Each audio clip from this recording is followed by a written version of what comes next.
मुख्यमंत्री योगी आदित्यनाथ का बुलडोजर कितना हिट है ये तो सब जानते हैं। इसका क्रेज उत्तर प्रदेश से लेकर बिहार तक देखने को मिल रहा है, लेकिन अब उनके हेलीकॉप्टर का जिसे कहा जाए जलवा भी नजर आ रहा है, क्योंकि जहां भी मुख्यमंत्री योगी आदित्यनाथ की जनसभाएं हो रही हैं, वहां बुलडोजर के साथ साथ बिहार की जनता योगी के हेलीकॉप्टर की दीवानी नजर आ रही है।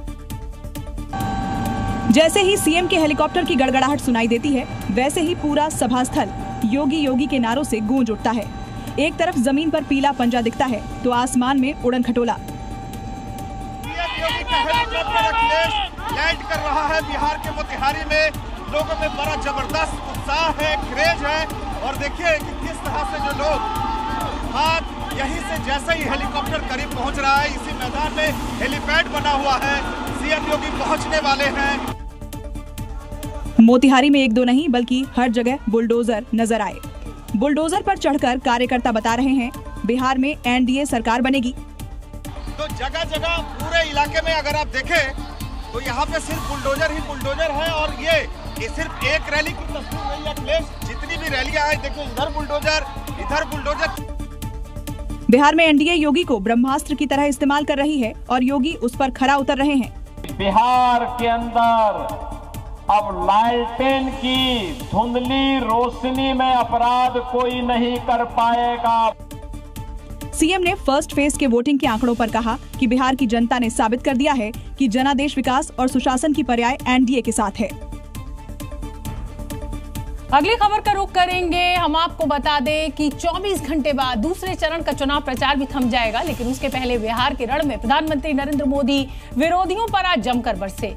मोदी का सीधा हमला आरजेडी और कांग्रेस पर रहा और वो सीधे सीधे कह रहे हैं कि जंगल राज वाले आपके बच्चों को रंगदार बनाना चाहते हैं, लेकिन इस बार बिहार को कट्टे वाली सरकार नहीं चाहिए।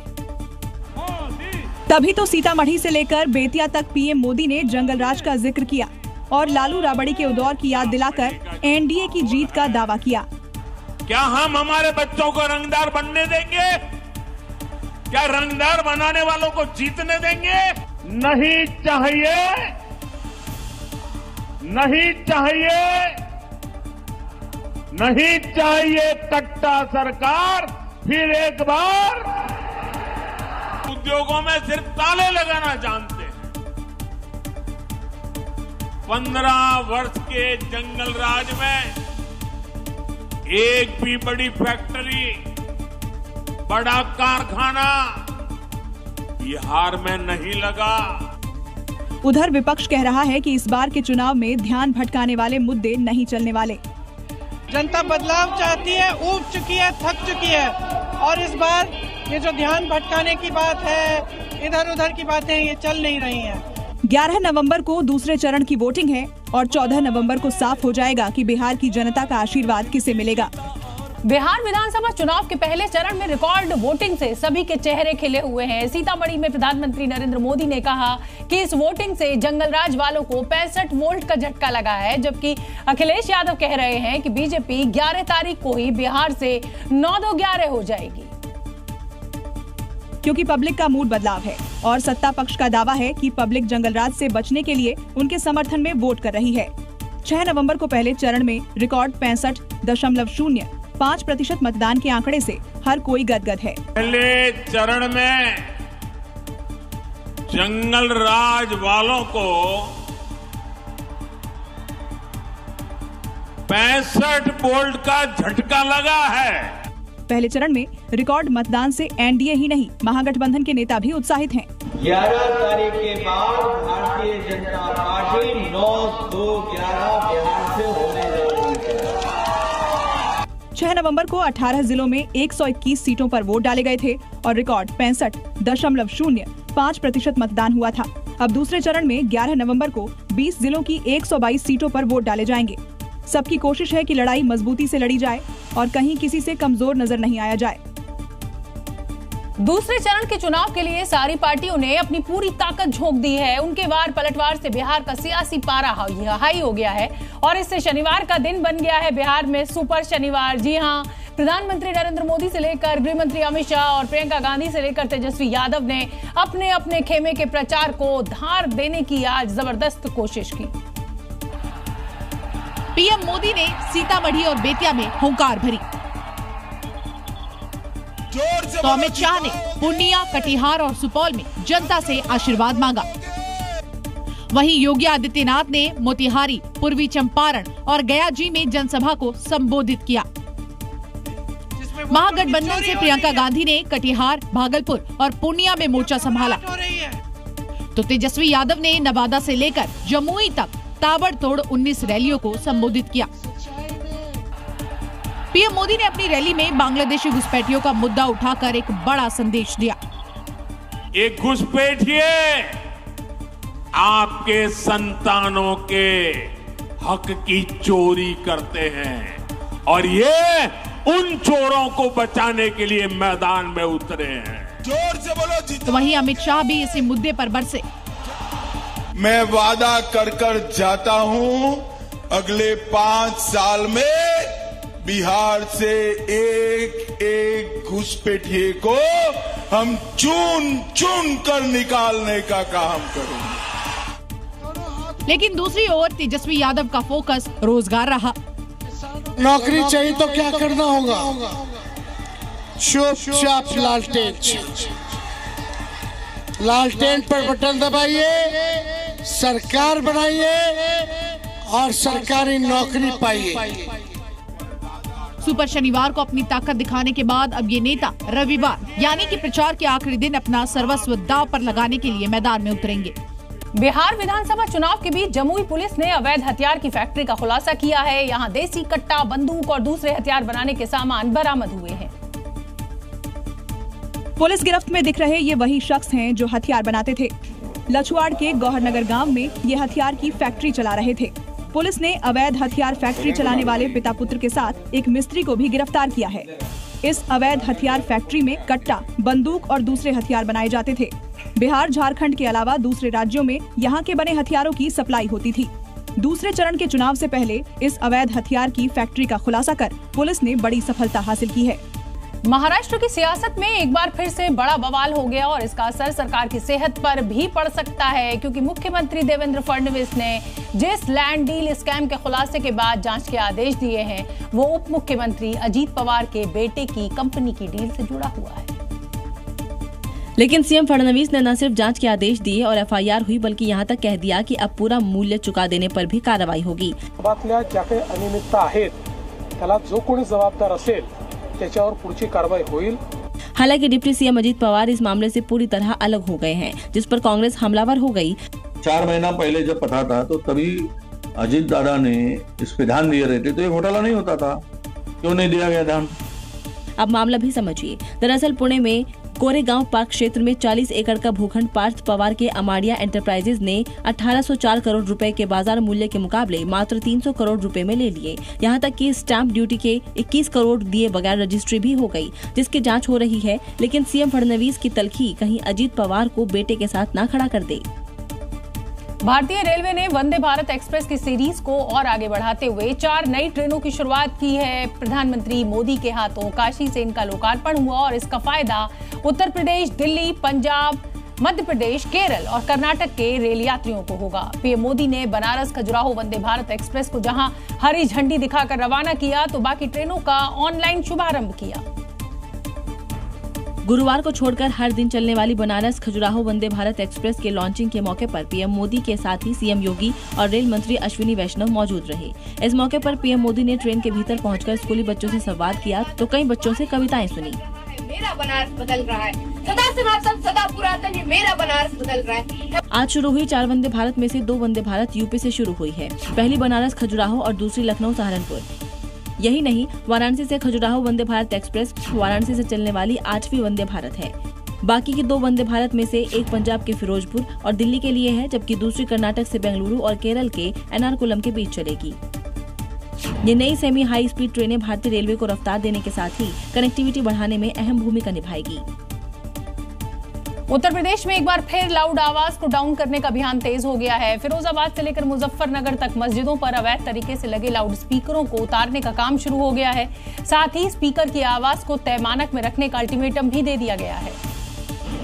ये उसी एक्शन की तस्वीरें हैं। पहले मस्जिदों पर लगे लाउड स्पीकर की आवाज मापी गई और ज्यादा पाए जाने पर उन्हें उतरवाना भी शुरू कर दिया।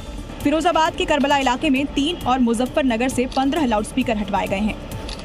लाउड स्पीकर हम लोगों ने उतरवाए हैं। इसके अलावा डेसिबल से भी आवाज़ को मापा गया है और हिदायत दी गई है कि इससे ज़्यादा आवाज़ न हो और परिसर में ही आवाज़ हो। स्पीकरों को हटाने का मकसद नॉइज पॉल्यूशन कम करना तो है ही, साथ ही स्टूडेंट्स को परीक्षाओं में होने वाली परेशानी से बचाना है। सरकार का इस अभियान पर जी मीडिया ने मुसलमानों की राय भी जानी।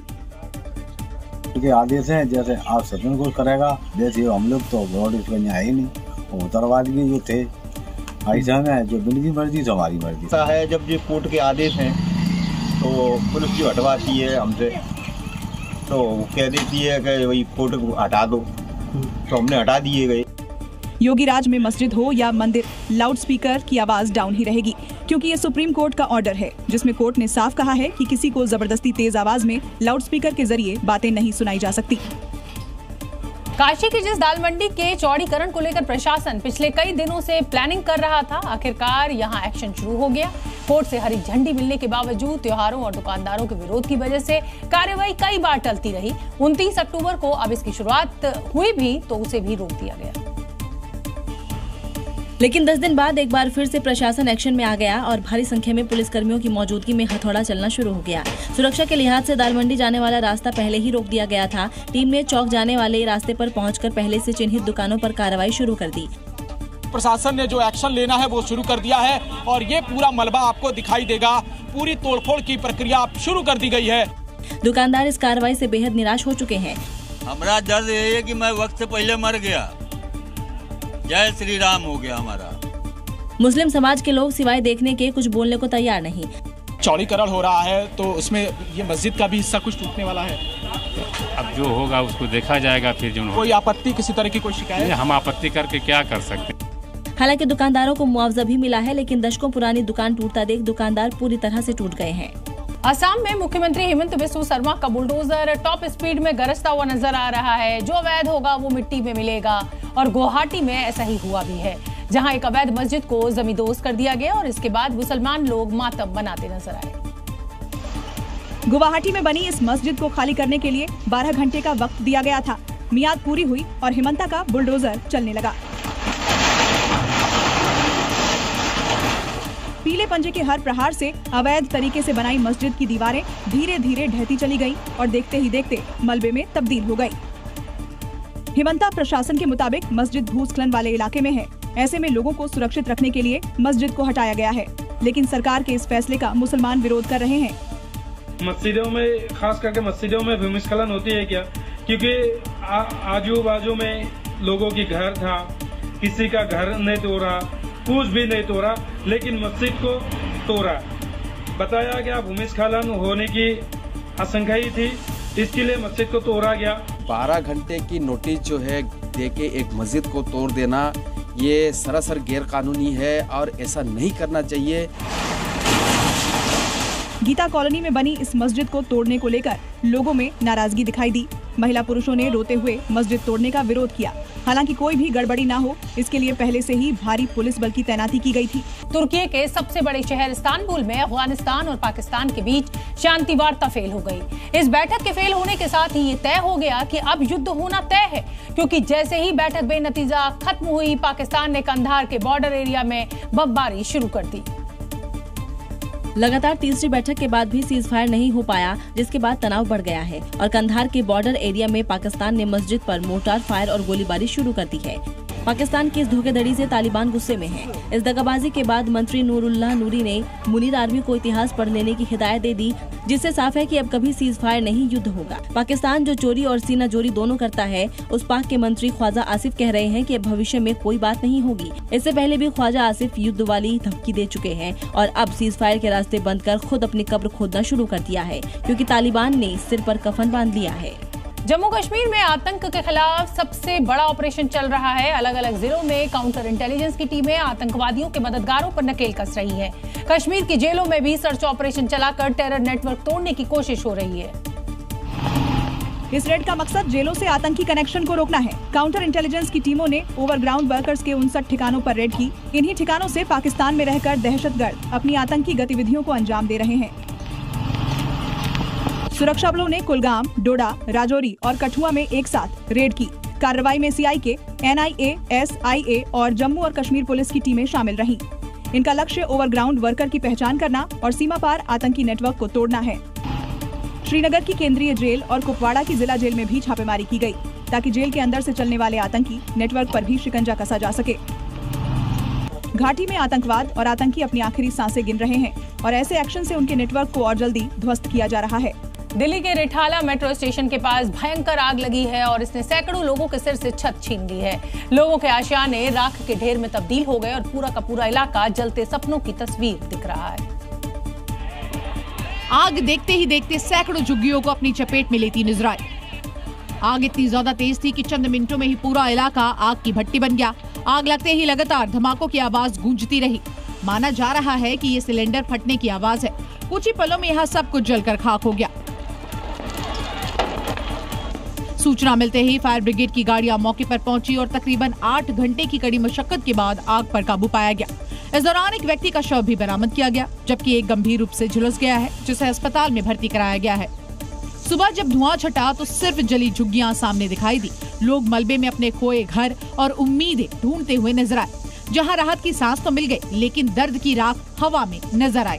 उत्तर प्रदेश पुलिस ने आतंकवादियों के खतरनाक मंसूबों पर पानी फेर दिया है। पिछले 48 घंटों में आतंकी संगठन से जुड़े 2 लोगों को गिरफ्तार किया गया है। यूपी ATS ने अलकायदा के आतंकी बिलाल खान को गिरफ्तार किया है, जो पाकिस्तानी हैंडलर्स के संपर्क में था और देश के खिलाफ एक बड़ी साजिश रच रहा था। लेकिन वो किसी बड़ी साजिश को अंजाम दे पाता, उससे पहले ही योगी फोर्स ने सहारनपुर से आतंकी बिलाल खान को गिरफ्तार कर लिया। आतंकी Bilal al Qaeda in Indian subcontinent का सक्रिय सदस्य था, जिसके पाकिस्तानी हैंडलर्स से करीब 4000 नंबरों पर संपर्क बने थे और वो सोशल मीडिया के जरिए से देश में अराजकता फैलाने की योजना बनाने में सक्रिय था। Bilal Khan, Osama bin Laden, Al Jawari, Asim Umar Sambali और जैश ई मोहम्मद चीफ मौलाना मसूद आसर के अपने आदर्श मानता था। यूपी ATS ने जहां अलकायदा के आतंकी पर शिकंजा कसा है, तो वहीं श्रीनगर पुलिस ने सहारनपुर के रहने वाले आदिल अहमद को गिरफ्तार किया, जिस पर जैश ए मोहम्मद के पोस्टर लगाने का आरोप है। बिलाल पाकिस्तानी सेना के समर्थन से कश्मीर को भारत से अलग करने वाले कंटेंट भी फैलाता था, लेकिन अब वो योगी फोर्स की 9 दिन की रिमांड पर है, जहां और बड़े खुलासे होंगे। 8 दिनों में गोरखपुर सांसद रवि किशन को दूसरी बार जान से मारने की धमकी मिली है। 31 अक्टूबर को धमकी देने वाला तो पंजाब से गिरफ्तार हो गया था, लेकिन इस बार लॉरेंस बिश्नोई के नाम से ये धमकी आई है, जिसमें सांसद के साथ ही प्रधानमंत्री नरेंद्र मोदी और मुख्यमंत्री योगी को भी देख लेने की धमकी है। खुद को लॉरेंस गैंग का मेंबर बताने वाले धमकीबाज ने व्हाट्सएप पर मैसेज में 30 दिन में जान से मारने की धमकी दी है। सांसद रवि किशन के घर पूजा कराने वाले प्रवीण शास्त्री के फोन पर आई इस धमकी में सांसद रवि किशन विधायक प्रदीप शुक्ला की क्रॉस लगी तस्वीरें भेजी। सवाल है कि लॉरेंस बिश्नोई धमकी क्यों देगा। हालांकि प्रवीण शास्त्री ने पुलिस में शिकायत की है। कब तक पुलिस तुम्हारे साथ रहेगी? मैं बिश्नोई गैंग से बोल रहा हूँ, मेरे 1500 लोग काम करते हैं, मैं वो तुम जानते नहीं हो, तुम देखें कब तक तुम बच पाते हो। इससे पहले धमकी देने के मामले में पुलिस ने पंजाब के आरोपी को अरेस्ट किया था। अब दूसरे धमकी के बाद नंबर को ट्रेस कर आरोपी तक पहुंचने की कोशिश कर रही है और जांच कर रही है कि किसी की साजिश है या फिर लॉरेंस गैंग की धमकी। झीलों का शहर, हरियाली की पहचान कहे जाने वाले नैनीताल में पर्यावरण संरक्षण के लिए अब एक नया नियम लागू होने जा रहा है और इसके बाद अब नैनीताल आने वाले पर्यटकों को इसकी कीमत चुकानी होगी। नैनीताल अपनी झीलों, पहाड़ियों और खूबसूरती के लिए मशहूर है, लेकिन बढ़ते पर्यटक, जाम और प्रदूषण की वजह से सरकार दिसंबर से नया नियम लागू करने जा रही है। 1 दिसंबर से शहर में प्रवेश करने वाले वाहनों पर ग्रीन टैक्स लगाया जाएगा, जो कि तकरीबन 150 रुपए होगा और ये टैक्स दूसरे राज्यों से आने वाले वाहनों से लिया जाएगा। इसके लिए भवाली, हल्द्वानी रोड और नारायण नगर में टैक्स बूथ बनाए जा रहे हैं। हालांकि उत्तराखंड परिवहन की बसों को इस टैक्स से छूट दी गई है। प्रशासन का मानना है कि इससे न केवल प्रदूषण पर नियंत्रण होगा, बल्कि नैनीताल की प्राकृतिक सुंदरता भी सुरक्षित रहेगी। यानी अब अगर आप नैनीताल जा रहे हैं तो यात्रा के साथ साथ एक छोटी सी जिम्मेदारी भी है।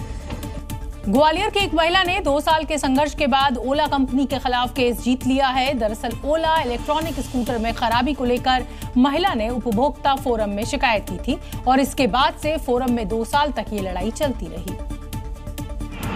अब उपभोक्ता फोरम ने ओला इलेक्ट्रॉनिक कंपनी को हर्जाना देने का आदेश दिया है, जिसके तहत पीड़ित महिला को क्षतिपूर्ति के रूप में करीब 1,36,000 तो मानसिक तनाव झेलने की एवज में 20,000 रुपए हर्जाना देने का आदेश दिया है। साथ ही 45 दिन के अंदर पूरी राशि देने का ऑर्डर दिया है।